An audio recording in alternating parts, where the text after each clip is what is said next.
세월이 광음같이 빨라서 2017년도 한 해가 그렇게 빨리 지나갔습니다. 이제 시간 후면 2018년도가 다가오는데 2018년도도 그렇게 빨리 지나갈 것 같습니다. 우리가 시간을 보내고 세월을 보내면서 어찌하든지 우리의 신앙이 자라게 도와주시고 성장하게 도와주셔서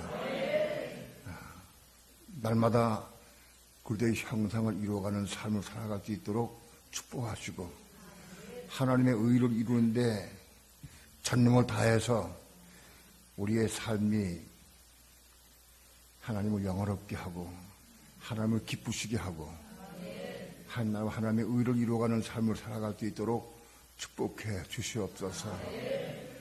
오늘도 종을 붙잡아 주시고 말씀 전거할 때 성령님 도우시고 인도하시고 역사해 주셔서 주 거룩하신 말씀을 성령님의 감동과 인도하심을 따라서 온전히 증거할 수 있도록 성령 주장하시고 인도해 주시옵소서.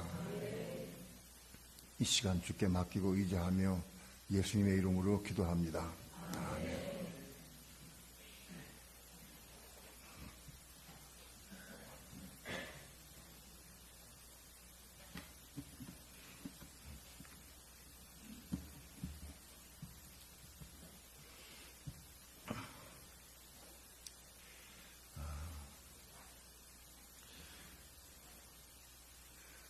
우리 믿는 성도들이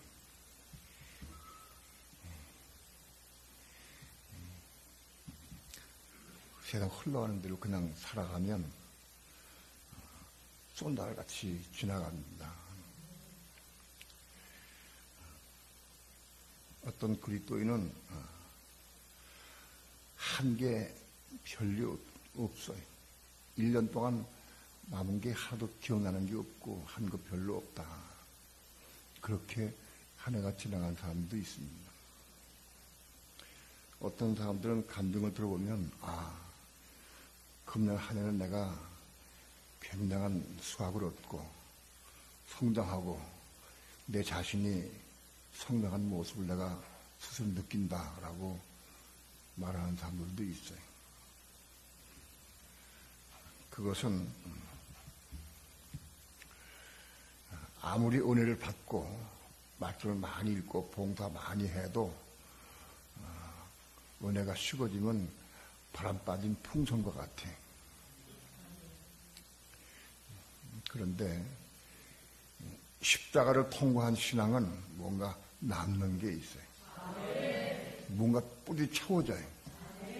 십자가를 통과한 신앙은 남아있어요. 숨을 대질 않아.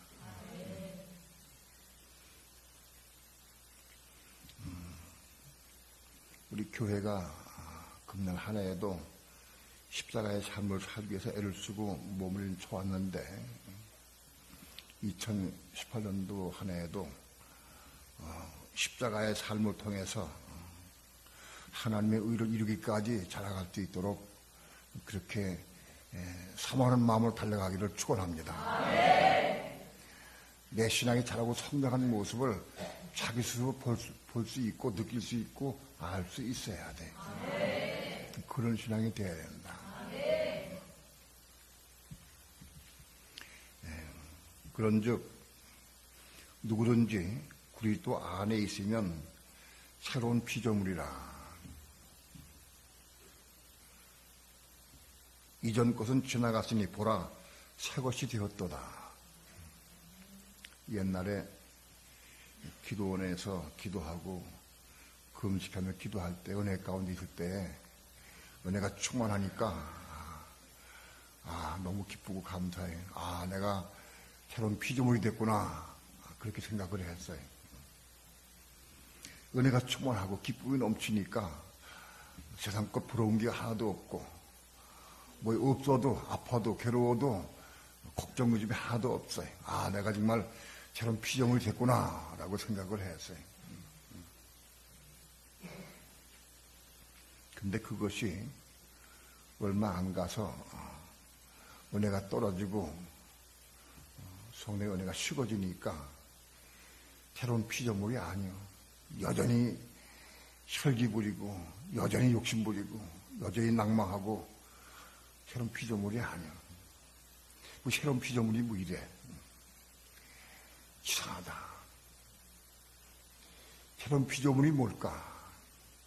꽤 궁금하게 생각을 해도 오랫동안. 은혜 있을 때에는 새로운 피조물 갖다가 은혜가 떨어지면 옛 피조물이요. 돌아가. 왔다 갔다 해. 은혜가 있으면 새로운 피조물 같은데 은혜가 식어지면 옛 피조물이 되는 거예요. 똑같아 얘하고. 그렇게 기도하고 성경 보고 말씀 보고 그렇게 헌신하고 봉사하고 많이 했는데도 왔다 갔다 해. 은혜가 있으면 새로운 피조물이고 은혜가 없으면 옛 피조물이 돼 왔다 갔다. 그러나 이제는 새로운 피조물이 뭔지 확실하고 분명하게 압니다. 거듭난 속사람, 우리 속에 거듭난 속사람이 새로운 피조물인 거예요. 거듭난 속사람. 이 겉사람은 새로운 피조물이 아니에요. 은혜가 아무리 충만하고 성령 충만을 받아도 이건 옛 피조물이요. 거듭난 속사람이 새로운 피조물이 된 것이다. 거듭난 속사람은 미워하지도 않고 슬퍼하지도 않고 고통스러워하지도 않고 하늘에 속한 삶을 누려요. 거듭난 속사람은. 거듭난 속사람이 뭐냐? 그거는 혼이 거듭나요. 혼이. 우리의 혼이 거듭나서 그것이 속사람을 이루는 거예요. 바로 거듭난 속사람이 태어날 때 바로 그 속사람이 새로운 피조물이다. 우리 육신, 이 겉사람은 언제 새로운 피조물이 되느냐? 이미 죽은 사람들 무덤 속에 있다가 지금 재림에 오실 때에 새로운 새 몸을 입고 영원한 몸을 입고 죽지 않고 쇠하지 않고 썩지 않고 영원히 사는 그런 새 몸을 입고 그걸 변화체라고 그래요. 변화체. 그 변화체를 입고 올라가게 되죠. 바로 그 변화체가 새로운 피조물이 되는 거예요. 바로 그 변화체를 입을 때에 새로운 피조물이 완성되는 거예요.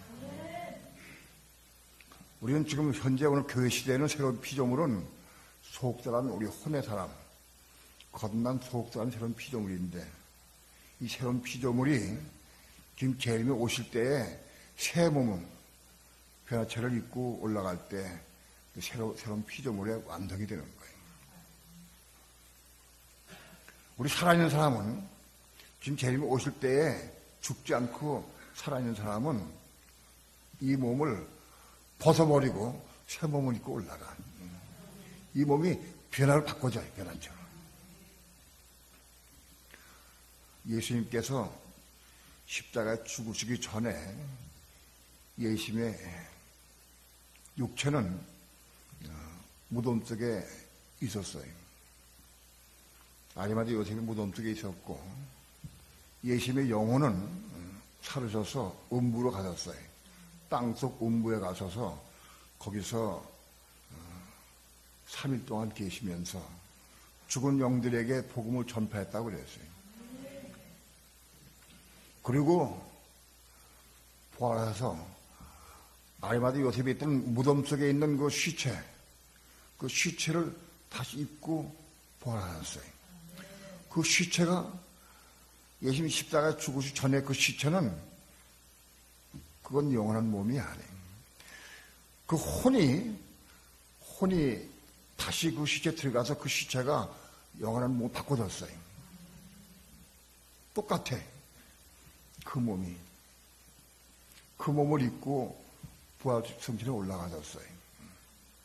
예수님 시체가 따로 있고 예수님이 따로 부활절 입고 올라가신 게 아니고 그 몸을 입고 올라가셨어요. 오늘 우리도 믿는 성도들도 이 몸을 그대로 입고 올라간다. 근데 이 몸은 그대로 입고 올라가는 게 아니고 그대로 입고 올라가면 다 터져버리고 분해되고 말아버려. 공중에 올라가면 이 몸이 비나치로 바꿔지는 거예요. 영원히 죽지 않고 쇠하지 않고 시공을 초월한 그런 몸으로 바꿔지는 거예요. 이 몸이. 오늘 살아있는 동안에 지금 재림이 오실 때 이 몸을 입고 그대로 입고 올라가는 성도들이 천년의 성도가 되는 거예요. 이미 죽은 성도들은 천년의 성도가 될 수 없어요. 아니 천년의 성도가 그때의 신부가 되는 거예요. 오늘 우리의 신앙의 목표와 목적은 그때의 신부 되는 것이 신앙의 목표가 되어야 됩니다. 천년의 성도 되는 것이 목적이 되어야 한다. 바로 그 시작이 뭐냐? 그 시작이 혼이 거듭난 속사람이 있어야 돼요. 속사람이 속에 있어야 겉사람이 입고 올라갈 수 있어요. 속사람이 없으면 생각, 감정, 의지가 있는 속사람이 없으면 몸을 입어도 올라가면 뭐 하겠어요? 혼이 없는데 올라갈 수도 없거니와. 여러분 속사람이 있어야 겉사람을 입고 올라갈 수 있어요. 근데 겉사람이 변화돼가지고 올라갈 수 있는 거예요.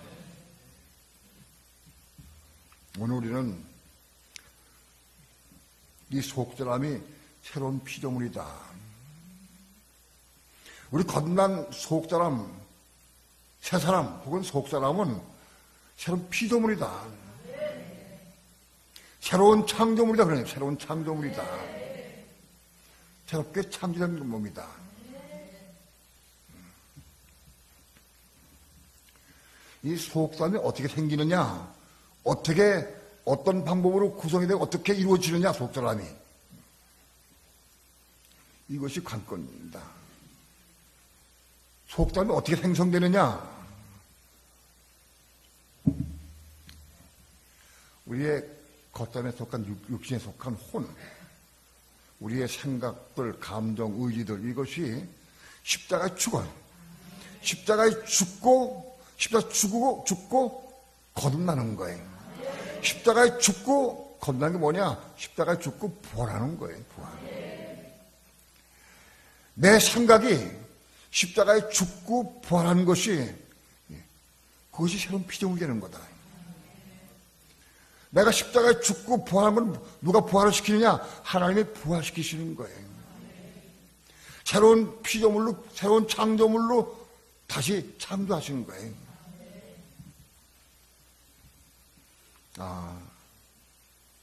이 진리를 눈을 떠야 돼. 이 진리가 거의 2000년 동안 숨겨져 왔어요. 감춰져 왔어요. 내 혼이 죽고 부활하는 것. 혼이 죽어야 부활해.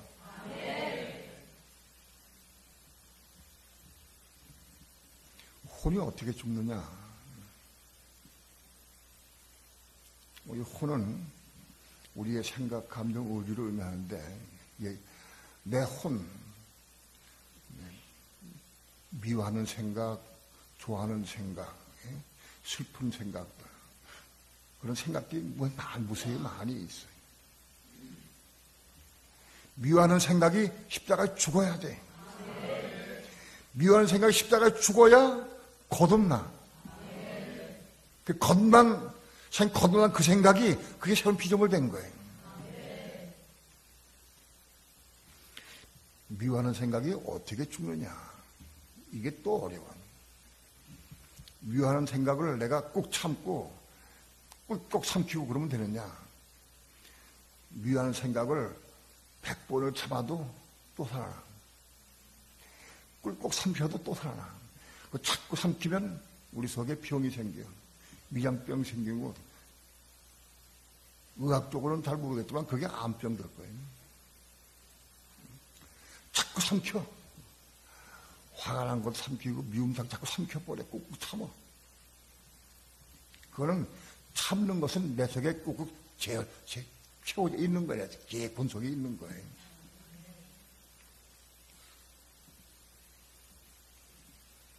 다시 얘기해서 우리가 어디 가더라도 내 속에 미움이 있어. 누굴 미워하는 마음이 있어. 싹 저서 깊이 숨어 있어. 어떻게 여행을 딴 데가 딴 상황 가운데 그걸 잊어먹어 잘 몰라. 근데 그 사람 딱 만나면 딱 그거 나올라.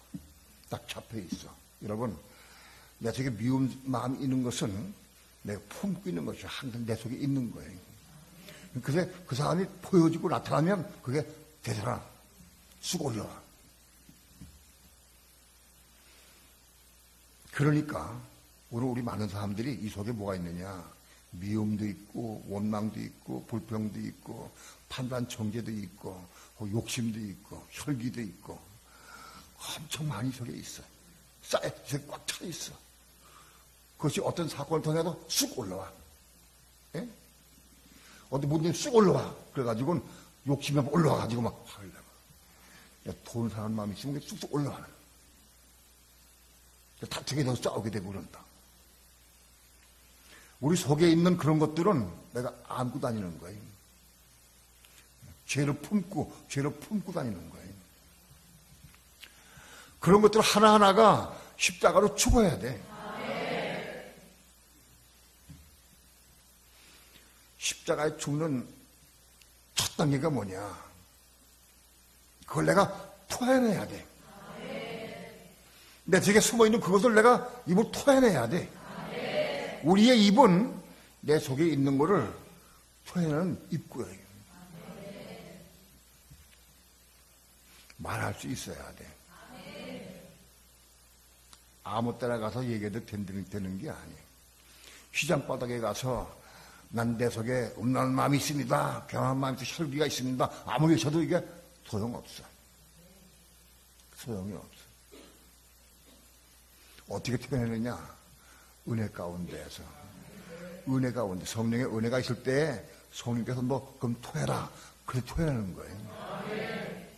이 내 속에 있는 게, 이 속에 미움이 있는데 내가 아무리 외쳐도 이게 안 나와. 토해지지가 않아. 꿈쩍도 안 해. 아무리 애를 써도 내 속에 혈기가 뽑아 나오지가 않아. 이제 그들이 있어. 근데 어떤 사람을 만나면 어떤 사건이 있으면 확 올라와.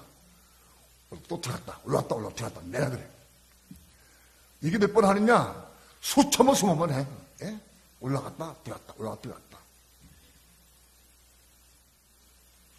나왔다. 들어갔다. 계속해. 끊임없이. 죽지 않으면 그거 나왔다 들어갔다 하는 거 왔다 갔다 하는 거예요. 맨날. 죽어야 없어져. 죽어야 다시 태어난다고. 미워하는 마음이 죽으면 원수를 사랑하는 마음으로 다시 태어나. 미워하는 사람을 사랑할 수 있는 마음으로 바꿔서 태어난다고. 그게 그 생각이 부활한 거예요. 미움도 판단도 정죄도 비방하는 것도 욕심도 혈기도 교만도 다 하나씩 전부 다 처리가 돼가지고 다시 태어나야 돼. 내가 욕심에 색한 부분이 다시 태어났다고 해서 혈기도 없느냐? 그들이 남아있는 거예요. 욕심이 죽고 부활해도 혈기는 그대로 남아있어. 혈기가 죽고 부활하면 딴 거 다 죽었느냐? 안 그래. 다 그대로 남아있어. 하나씩 죽어야 돼. 하나씩. 하나씩 죽고 죽은 것만 부활하는 거예요. 그 죽는 첫 시발이 뭐냐? 입으로 토해서 자백하는 거예요. 자기를 부인하는 거예요. 나를 부인할 수 있어야 돼.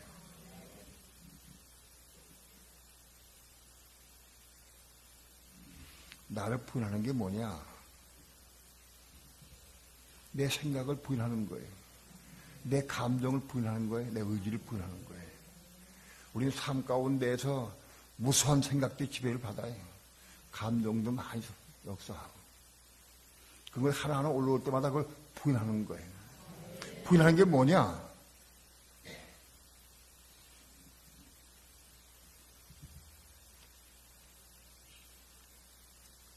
주장하지 않는 거예요. 어디 무슨 얘기를 하다가 뭐 옳고 그러다 하고 서로 따지고 얘기를 해.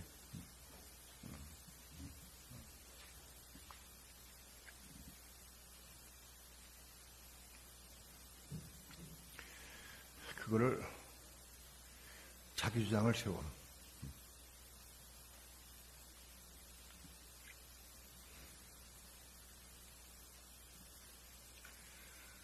그 내 주장을 세우고 옳다고 하고 주장을 해. 그걸 내려놓는 거예요. 그 주장을 하지 않는 거예요.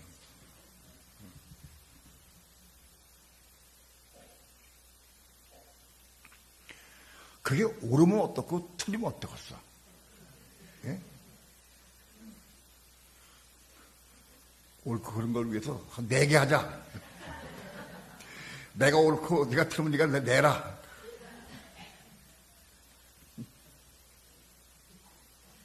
그 옳으면 어떠해? 틀리면 어때? 그걸 주장하는 게 그게 그것 때문에 문제예요. 그 내 주장을 내려놓는 거예요. 그걸 내려놔야 해요. 그 자기를 부인하는 게 뭐냐? 내가 옳다고 생각하는 그걸 내려놓는 거예요. 그 자기를 부인하는 거예요.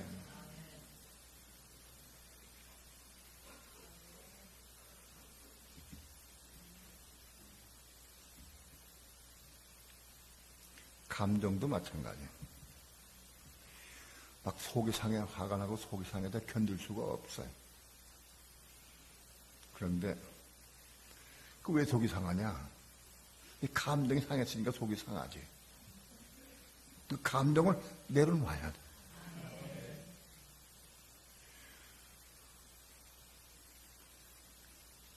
그 참 희한해. 감정이 올라오면은 그걸 입으로 쏟아내. 응? 말을 해야 돼. 감정을 입으로 쏟아내야 돼. 그럼 그 감정이 올라온 것을 내가 어떻게 해야 하냐? 부인하는 게 뭐냐? 입으로 쏟아내면 안 되는 거예요. 주 예수여, 내가 이런 감정이 올라왔는데, 내가 속이 상한데, 내가 이거 십자가에 쥐권합니다. 내가 부인되기 원합니다. 기도해야 돼. 기도하는 거예요. 그때 기도하는 거예요.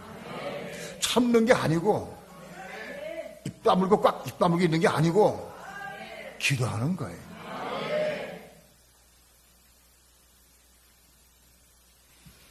그리고 자백을 해. 나 조금 아까 당신 뭐라고 얘기할 때 내가 확 감정이 올라왔는데 나 진짜 그런 감정이 있어.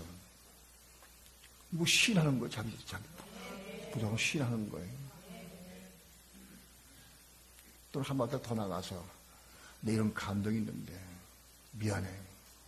내 이런 감정을 놓을 때 당신 상처받았지. 미안해. 타백하는 거예요.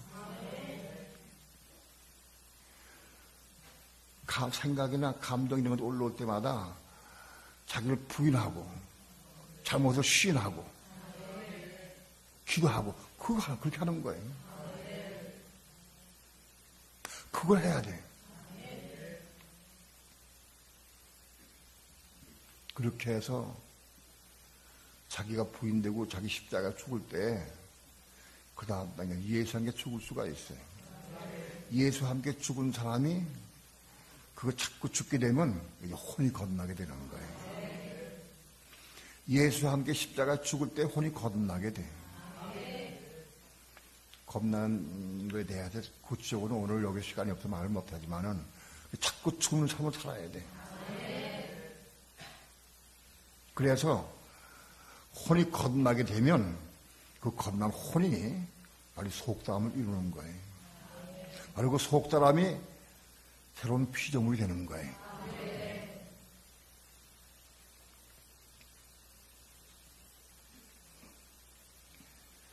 새로운 피조물이라 이전 것은 지나갔으니 보라 새 것이 되었도다. 이전 것은 지나갔어. 그렇게 미워했는데 지나갔어. 끝났어. 미워지지가 않아 그 사람. 아니 왜 이렇게 보면 미웠을까? 이상하다. 아니 저렇게 이쁘고 좋은데 왜 이렇게 미워했을까?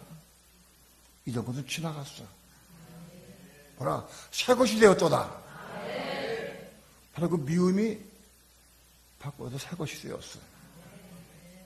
원망도 마찬가지고 불평도 마찬가지고 다 마찬가지. 하나씩 하나씩 이 죽어서 새 것이 돼야 돼.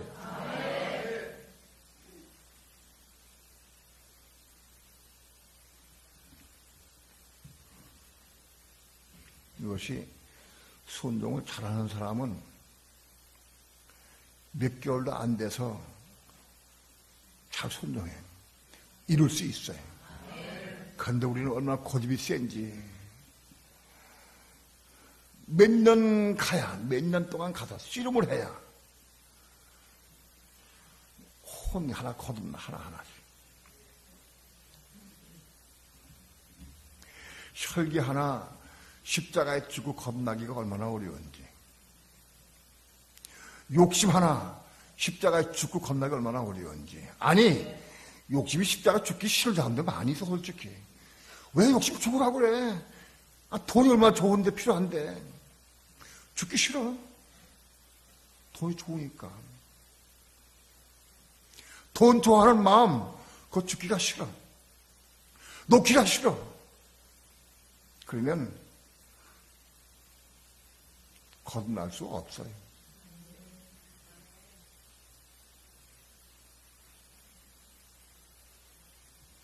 내가 좋아하기 때문에 놓기가 싫어요. 그런 사람은 기도 안 해. 기도해도 건성 기도해. 하나님 벌써 아셔요. 건성 기도하면 다 아셔요.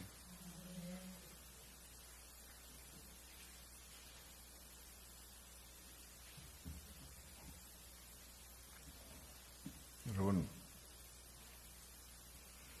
새로운 피조물, 혼이 거듭난 새로운 피조물이 될 수 있어야 한다. 내 속에 속사람이 있어야 돼. 속사람이. 이 속사람은 어떻게 생기느냐? 많은 그리스도인들이 착각하고 있어. 예수 믿으면 다 이 속에 속사람이 있다라고 생각을 해. 바로 그 속사람은 새로운 피조물, 새로운 창조물이요. 새로운 피조물. 그건 미워하지 않고, 거듭난 부부는 미워하지 않아요. 거듭난 부부는 욕심 부리지 않아요. 거듭난 부부는 혈기 부리지 않아. 겁난 거죠. 겁났으니까. 그게 있으면 속삼이 있는 거예요. 그게 없으면 은혜의 가운데 참고 뭐 잘 되다가도 안 되면 확 올라와. 그러면 겁난 게 아니에요. 겁난 부부는 영원토록 죄 안 져. 미움이 겁나면 영원토록 미워지지 않아. 그 사람이. 밉지가 않아.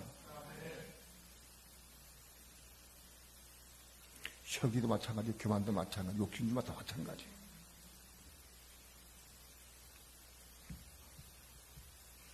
우리는 새로운 피조물이 되기를 축원합니다. 혼이 거듭난 다음에도 날마다 십자가 죽음을 통해서 새로운 피조물로 완성되어져 가는 과정 중에 있다.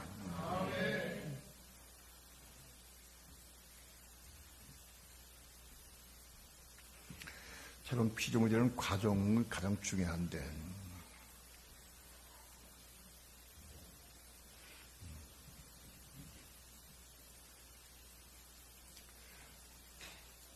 (21절에) 하나님이 죄를 알지도 못하신 자로 우리를 대신하여 죄를 삼으신 것은,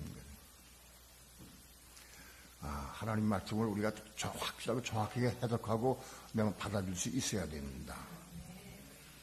하나님이 죄를 알지도 못하신 자로, 예수 그리스도는 죄를 알지도 못한 분이에요. 예수님은 죄를 알질 못해. 죄를 모르셔. 죄를 알지도 못하신 자로. 예수님 죄를 실제로 모르실까요? 죄를 모르실까? 알죠. 알고 계세요. 그런데 왜 알지 못한 자라고 했을까?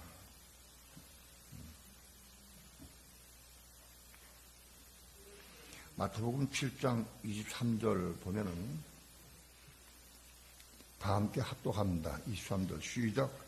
그때 내가 저에게 밝게 말하되 내가 너희를 도무지 알지 못하니 불법을 행한 자들아 내가 떠나가라 하리라.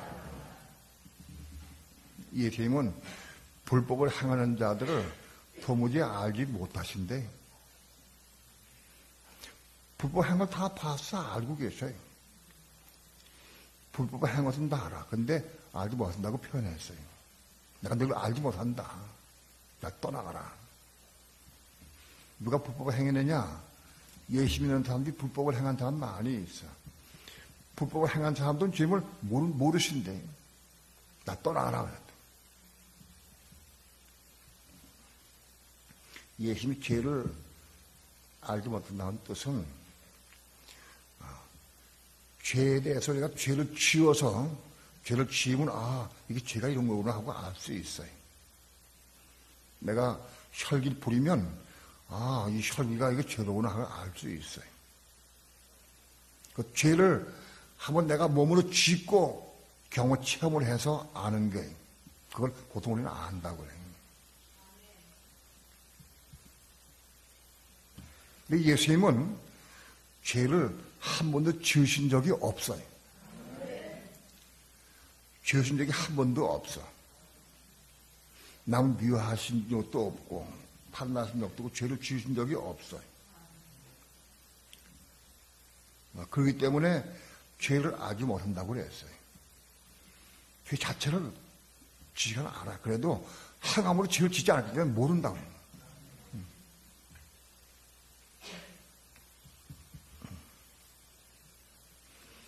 요한복음 8장 46절에 보면은 너희 중에 누가 나를 죄로 책잡겠느냐. 아무도 어떤 누구도 예수님을 죄로 책잡을 사람이 없었다. 예수님은 죄를 지으신 적이 없기 때문에.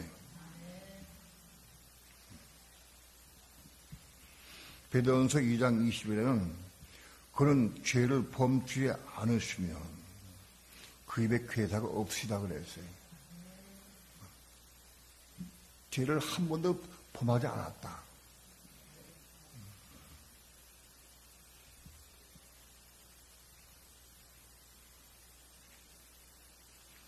히브리서 4장 15절 한번 봅시다. 4장 15절.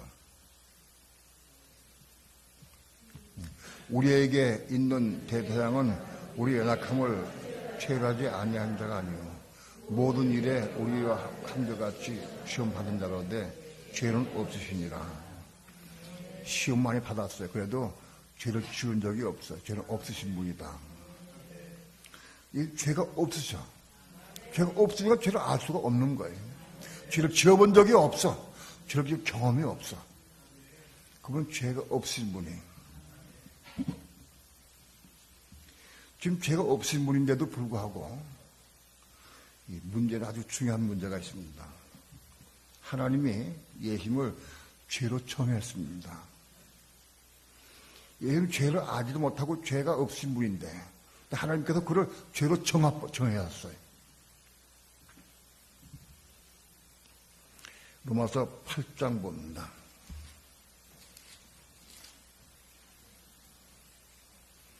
로마서 8장 3절 다 함께 합독합니다. 시작. 율법이 육신으로 말미암아 연약하여 할 수 없는 그것을 하나님은 하시나니 곧 죄를 인하여 자기 아들을 죄 있는 육신의 모양으로 보내어 육신의 죄를 정하사 자기 아들을 죄 있는 육신의 모양으로 보내어 육신의 죄를 정하사 그랬어요. 예수님 이 땅에 오실 때 말씀이 육신이 돼서 오신 분이에요. 예수님 육신을 입고 오셨어요. 근데 세상 모든 사람들은 다 육신을 입고 있어요. 세상 모든 사람들은 다 육신을 입고 있고 이 육신은 다 죄입니다. 육신에게 죄가 커요. 다 육신 다 죄다. 그런데 예수님도 육신을 입고 오셨어요. 근데 그것을 죄 있는 육신의 모양으로 오셨다고 그랬어요. 오실 때 죄 있는 육신의 모양으로 오셨어요. 모양은 죄는 육신의 모양이에요. 근데 죄는 없으셔. 모양은 모습은 죄는 육신의 모양인데 죄는 없으셔. 그게 예수님 육체예요. 근데 모양은 죄가 없는데도 불구하고 육신의 죄를 정하사 그랬어요. 육신은 죄다. 육신을 죄로 선고했어요. 그러면 예수님도 육신을 입고 오셨는데 육신은 죄다 하면 예수님 육신도 죄인 거예요. 이 부분이 난해하고 어려워. 사람들이 이거를 그렇게 두려워해요. 본문의 말씀 고린도후서 5장 21절 한번 봅시다.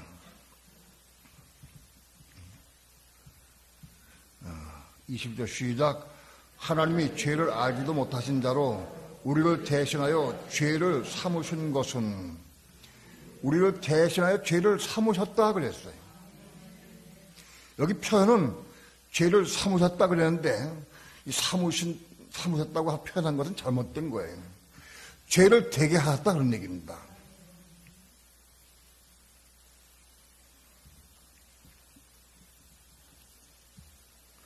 원어의 헬라어 원어는 포이에오예요. 이거는 되게 하다, 창조하다 그런 뜻이에요. 포이에오. 포이라는 단어가 많이 쓰여 있는데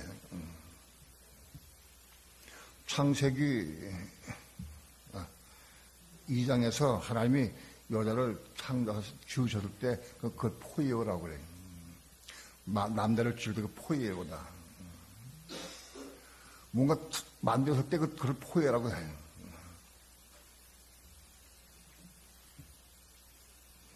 요한계시록 21장 5절에서도 만물을 내가 새롭게 하노라. 그때 그걸 포이에오라고 써요. 그게 포이에오, 그렇게 됐다는 거예요. 예수님이 죄가 됐다는 거예요. 로마 8장에서도 육신의 죄를 정해서 육신 죄이기 때문에 예수님도 육신이 있고 그렇기 때문에 육신은 죄이기 때문에 예수님 육신도 죄다 그런 얘기입니다. 사람들은 예수님 육신이 죄다 하면 그걸 너무 두려워해, 무서워하고. 왜 예수님 육신이 죄다? 왜 죄냐, 예수님이? 또 성경마치 그렇게 얘기하고 있어요. 그러면 왜 하나님이 예수님을 육신을 죄로 정했느냐? 그거 알아야 돼. 이유가 뭐냐?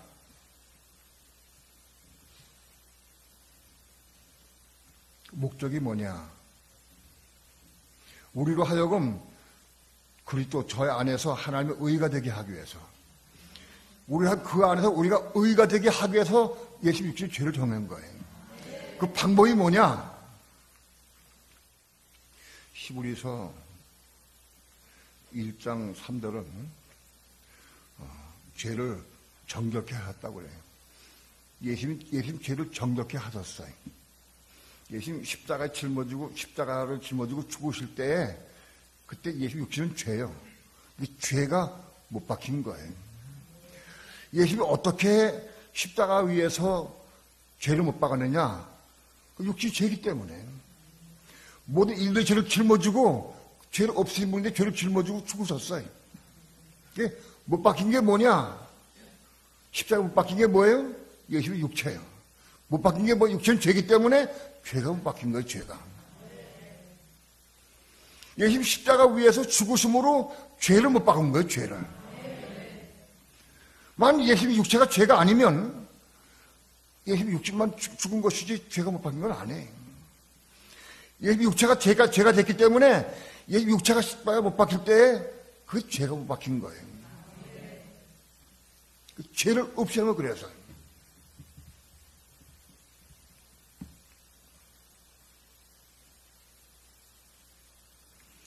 고린도전서 15장 3절 한번 봅시다. 내가 받은 것을 먼저 너희에게 전하였노니 이는 성경대로 그리스도께서 우리 죄를 위하여 죽으시고, 우리 죄를 위해 죽으셨다. 예수님께서 예수님 십자가 죽으실 때 우리 죄를 위해 죽으신 것이고 죄를 못 박은 것이다. 죄를 어떻게 처리했느냐? 예수님이 육체가 십자가 못 박히면서 죄를 처리한 거예요. 바로 예수님 육체가 죄이기 때문에 예수님 못 박힐 때 죄가 못 박힌 거예요. 그렇게 죄를 처리한 거예요. 만일 예수님 육체가 죄가 안 됐다고 하면 예수님 육체가 십자가에 못 박힐 때 예수님 육체만 못 박힌 거예요. 죄 없는 몸 못 박힌 것뿐이에요. 육체가. 죄는 없어지지 않아요. 죄를 없애는 방법이 죄를 못 박아야 돼. 죄를 십자가에. 그래야 죄가 없어져. 십자가 못 박아야 없어져.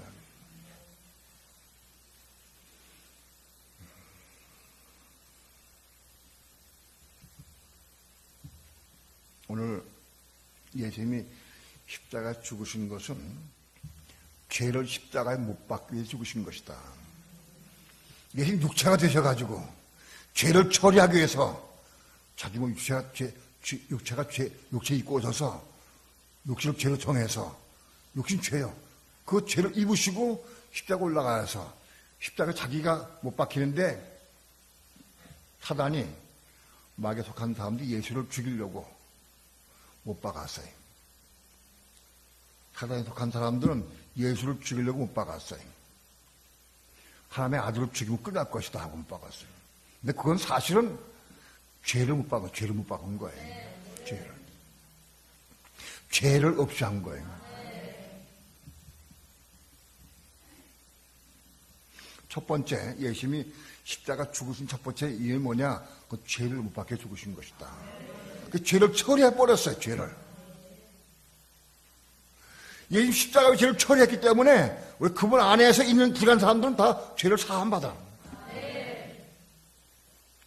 왜 예수님이 우리 죄를 다 사할 수 있느냐? 그분이 죄를 처리했기 때문에. 사하신 능력이 권세가 그분에게 있어요. 그래서 우리가 그분을 죄 이름을 부르고 그분을 믿을 때에 우리 모든 죄가 사해져요. 그분이 십자가에 자기 죄를 육체를 못 박음으로 죄를 처리했기 때문에 모든 사람들이 죄를 사해줄 수 있는 능력이 있어. 죄를 처리한 분이 그분이기 때문에 사해줄 수 있는 능력이 있어. 그분이. 그 십자가 죽은 첫 번째 이유. 두 번째는 고린도후서 5장 14절 봅니다. 5장 14절. 다 함께 합독합니다. 시작. 그리스도의 사랑이 우리를 강권하시는도다. 우리가 생각한데 한 사람이 모든 사람을 대신하여 죽었은즉 모든 사람이 죽은 것이라. 예수님 십자가 죽으신 것은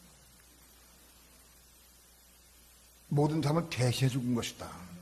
대신 죽으셨어. 우리가 죄인이기 때문에 내가 십자가에 죽어서 죄를 처리해야 되는데 내가 죽은 게 아니라 그분이 대신 죽으셨어요. 우리를 대신해 죽으셨어요.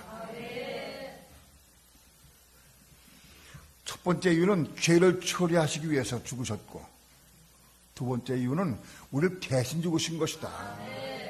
대신 죽으셨어요. 나 대신 그분이 죽으신 거예요. 이 진리가 뭐냐? 전 성경을 통해 보면 이 진리가 뭐냐? 나 대신 죽은 그분을 죽으셨기 때문에 내가 그분과 함께 죽을 수 있는 거예요. 우리 혼자 스스로는 죽을 수가 없어. 우리 스스로는 십자가에 못 박혀 죽을 수가 없어요. 부활절날 어떤 나라에서는 천주교 교인들이 예수님 십자가 죽으신 것을 자기도 경험한다고 십자가 형틀에 자기도 이렇게 들어서 못 박아. 그래서 못 박아지게 세워놔.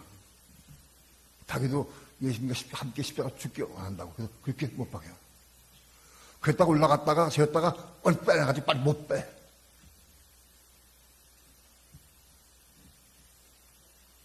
그렇게 한다고 그 사람이 십자가에 죽는다고 해서 그 사람이 나아지는 게 별거 없어. 그냥 죽으면 끝나버려.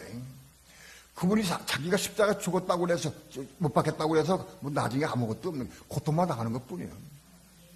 아무 의미가 없어요. 우리를 대신해 죽었다가 다시 사신 그분이 우리를 대신해 죽으신 분이에요.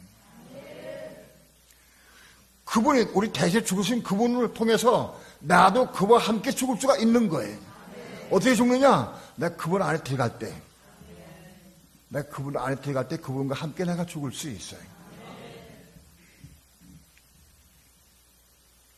그래서 예수님이 십자가 죽으실 때 예수 안에 거하는 사람들은 예수와 함께 죽을 수 있는 거예요. 예수와 함께 죽은 사람들이 그리스도와 함께 그분과 함께 죽을 수 있어요. 오늘 우리는 그리스도와 함께 그분과 함께 죽을 때 혼이 거듭나게 되고 새로운 피조물이 된다.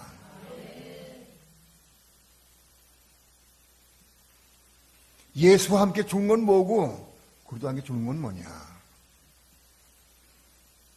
내가 말씀 쪽에 들어가서 말씀 안에 거하면서 혹은 말씀이 내 안에 들어와서 내가 말씀을 붙잡고 말씀 안에 거하면서 죽는 것을 의미해. 아내들아 남편에게 순복하라 하는 말씀이 있어요. 어느 날 아내 된 사람이 그 말씀을 마음속에 받아들였어요. 들어와서. 이제 내가 오늘부터 내가 남편에게 순종해야 되겠다 하고 결심을 해요. 근데 그렇게 결심한다고 순종되는 게 아니에요. 그 말씀을 내가 깨닫고 이해하고 내가 남편에게 순종해야 되겠다 결심한다고 순종이 이루어지지 않아요. 예수와 함께 죽어야 되는 거예요. 그 죽는 게 뭐냐? 하나님, 내가 남편에게 순종하기 원합니다. 내가 순종할 수 없습니다. 내가 순종하기 원합니다. 내가 순종하기 원합니다. 근데 순종할 수가 없어. 그 가만히 보니까 왜 순종할 수 없느냐? 돈 때문에. 남편이 돈 모르면 자기만 갖고는 안 줘. 돈을 주면 좋은데 안 줘. 그 돈 때문에 순종할 수가 없어. 남편이 나에게 돈을 주면은 내가 순종할 것 같은데 돈 안 주면 순종을 안 해, 못 해. 순종 못하는 이유가 뭐예요? 남편이 돈 안 주기 때문에 순종 못하는 거예요? 내가 되게 돈을 사랑하는 마음이 있기 때문에 그래요. 돈을 좋아하는 마음이 있어서 그래요. 그걸 깨달아야 돼. 내가 되게 돈을 좋아하는 마음이 있구나. 내가 돈을 사랑하고 있구나. 내가 남편을 사랑하는 게 아니라 돈을 사랑하고 있구나. 남편을 돈 벌어하면 도구 사랑하고 있구나. 생각하고 있어, 내가. 내가 돈을 사랑하고 돈을 좋아하는구나. 그걸 보고 하나님, 내가 되게 돈을 좋아하는 마음이 있어가지고 내 남편 보면 자꾸 돈 생각이 나가지고 순종할 수가 없습니다. 하나님, 내 이 돈 사랑하는 마음 내 죽게 합니다. 이렇게 기도해야 돼. 자기 돈 좋아하는 마음 있는 걸 보고 기도해. 하나님, 내 이 돈 좋아하는, 돈을 사랑하는 마음 이거 죽겨납니다. 기도해야 돼.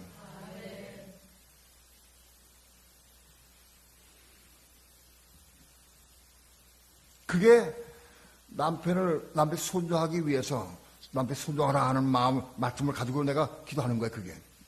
그게 기도할 때, 그때 예수님께서 그 보시고 같이 십자가 죽게 해주셔. 자, 죽은 거 뭘로 아느냐? 돈을 사는 마음이 있어서 남편 보면 돈 줘야 돼. 근데 오늘도 돈 주면 돈 안 주나 남편 지갑도 몰래 훔쳐보기도 하고 주문 보기도 하고 이렇게 딱 봐, 눈치 봐. 그랬는데 돈 좋아하는 마음 없어서 죽었어. 기도함으로 끝났어. 그 끝나고 죽으니까 남편이 돈 안 줘도 사람도 좋아. 순종해. 돈에 대해 끝나니까 남편이 순종할 수 있어요. 순종이 조금 돼. 근데 어느 날 보니까 남편하고 대화가 또 싸웠어. 의견이 충돌해가지고. 밥 먹으러 간 가도 충돌해. 야, 밥 먹으러 가자, 우리 오래간만에. 뭐 먹을까? 오징어 먹고 먹으러 가자. 난 갈비탕 먹고 싶다. 그거 가지고 싸운다. 고집 때문에. 그것도 대판 싸웠어. 싸우고는, 내가 왜 남편에게 순종할 수 없을까? 내가 먹는 걸 좋아하는구나. 내 고집이 있구나. 또 그것도 기도하는 거야. 하나님, 내가 되게 고집이 있습니다. 내가 먹는 걸 좋아합니다. 뭘 먹었는데 어떻겠습니까? 근데 내 고집이 있어가지고 내가 그걸 주장했습니다. 하나님, 내 주장, 내 고집 십자가에 죽건합니다. 기도해야 돼. 그래서 하나씩 죽는 거예요. 그렇게 자꾸 죽으면 죽은 것만큼 남편에게 순종이 되기 시작해. 이해가 돼요? 그렇게 한 가지 죽어가면서 남편에게 순종을 이뤄가는 거예요. 아마 우리 교회, 나는 제가 보기에 남편에게 순종하는 것이 한 50% 되는 사람도 있고, 60% 되는 사람도 있고, 한 80% 되는 사람도 있고, 그렇게 순종이 돼 가는 거예요.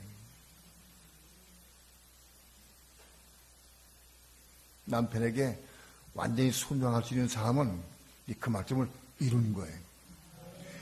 남편에게 어떤 경우도 남편이 돈 안 줘도 난리 쳐도 막 욕을 해도 난리 쳐 해도 순종할 수 있어. 미워하지 않아. 판단이 안 돼. 은희 남편이 영원히 순종할 수 있어. 기도해 줄 수 있어. 그 사람은 남편에 대해 순종하라. 그 말씀에 거듭난 거 그것이. 그게 거듭난 거 그것이.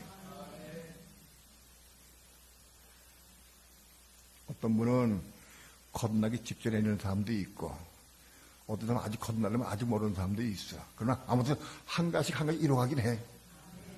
이해가 돼요? 그렇게 말씀을 붙잡고 기도해서 그 말을 이루어가는 삶, 이게 예수한 게 죽는 것이다 이것이. 이렇게 예수하게 죽는 것이 많이 이루어지게 되면은 어느 날 우리 혼이 거듭나게 돼. 속사람이 생겨나, 속사람이. 그리고 속사람이 새로운 피조물 되는 거예요. 내가 남편에게 순종했다고, 한 가지 순종했다고 속사람 생기는 건 아니에요.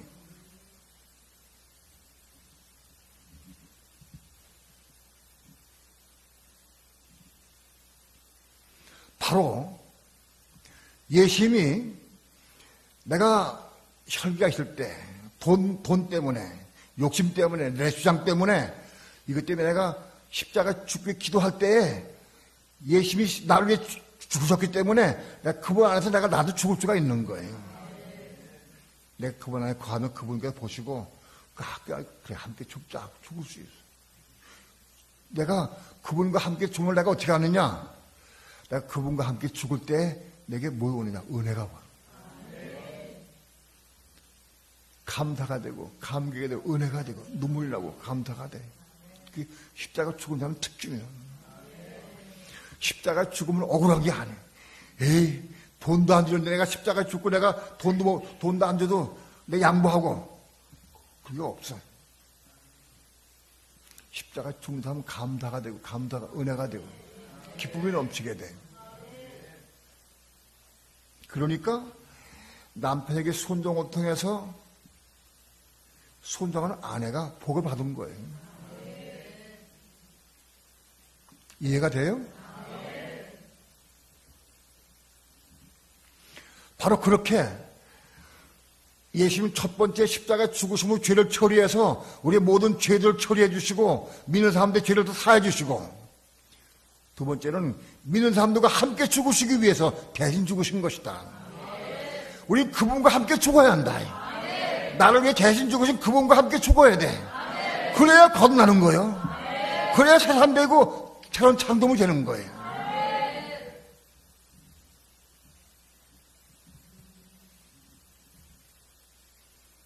오늘 우리는 그분과 함께 죽는 삶을 살아갈 수 있어야 돼요. 그분 안에 들어가서 그분과 함께 죽는 거예요. 나 혼자 죽는 게 아니에요. 나 혼자. 나를 대신해 죽으신 그분과 함께 그분 안에 들어가서 그분과 함께 그 안에서 함께 죽는 거예요.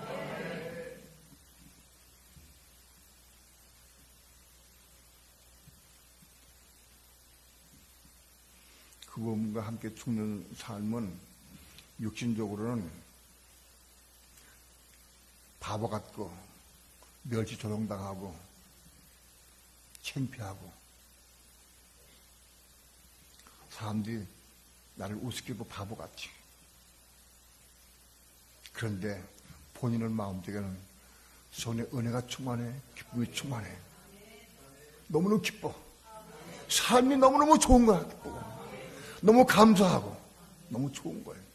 십자가 죽는 삶을 체험하는 사람들은 날마다 날아가는 것 같아. 땅에 사는 것 같지가 않아. 붕 떠다니는 것 같아. 왜? 그만큼 들막 올라갔어, 삶이. 걸어가도 막 둥둥 떠서 걸어가는 것 같아.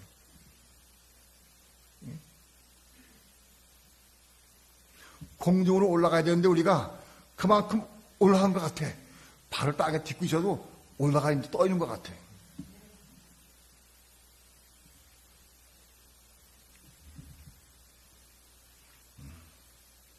예수님이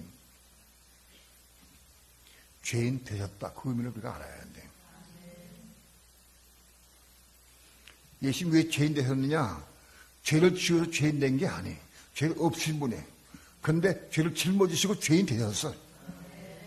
이게 죄를 짊어지고 십자가 올라가서 죄를 땅다시 못 박았어. 어떻게? 어떤 방법으로? 자기 육체가 못 박히면서. 왜? 육체가 죄니까. 죄를 처리한 거예요.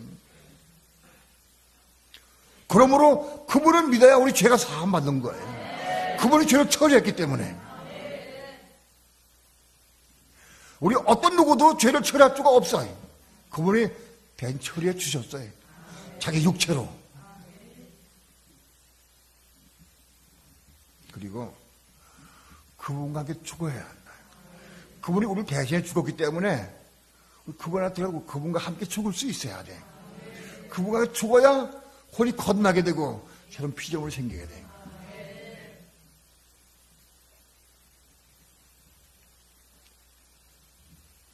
오늘 이 일을 보내면서 금년 한 해도 십자가에 죽기를 사모하고 우리에겐 다른 밖에 해왔습니다. 이건 언제 끝나는 게 아닙니다. 지금 오실 때까지 끊임없이 십자가 죽는 삶을 살아야 돼. 내가 어떻게 십자가 죽느냐? 나보다 죽을 수가 없어. 내가 죽을 수가 없어. 주의 이름 부르고 주의 기도하고 주님 안에서 죽는 거예요. 그렇게 해서 주님 안에서 우리가 의가 되는 거예요. 우리. 내가 의가 되는 거예요. 하나님의 의를 이루는 삶을 살 뿐만 아니라 내가 의가 되는 거예요. 의의 본체는 하나님이셔요. 내가 의가 되는 게 뭐냐? 하나님의 본체가 내 속에 이루어져 가는 거예요. 내가 그리스도의 몸으로 이루어져 가는 거예요. 그리스도의 몸이 되어 가는 거예요.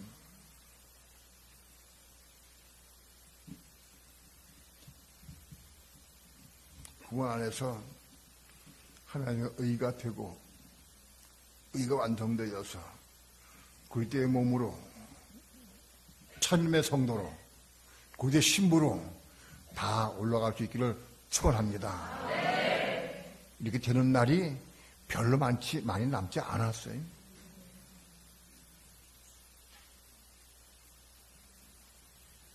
꼭 그렇게 되기를 축원합니다. 기도합니다.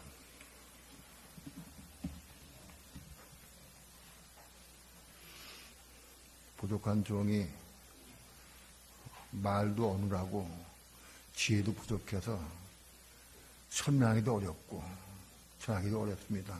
그러나 말씀을 통해서 말씀을 붙잡고 기도하면서 전했습니다. 이 말씀이 저를 심기에 새겨지게 도와주시고 받아들이게 도와주셔서 2018년도 한 해에도 날마다 십자가 죽는 삶을 통해서 하나님의 의를 이루어가게 도와주셔서 그리스도의 신부로 설레매로 자라갈 수 있도록 성장해 갈 수 있도록 축복해 주시옵소서. 감사드리며 예수님의 이름으로 기도합니다.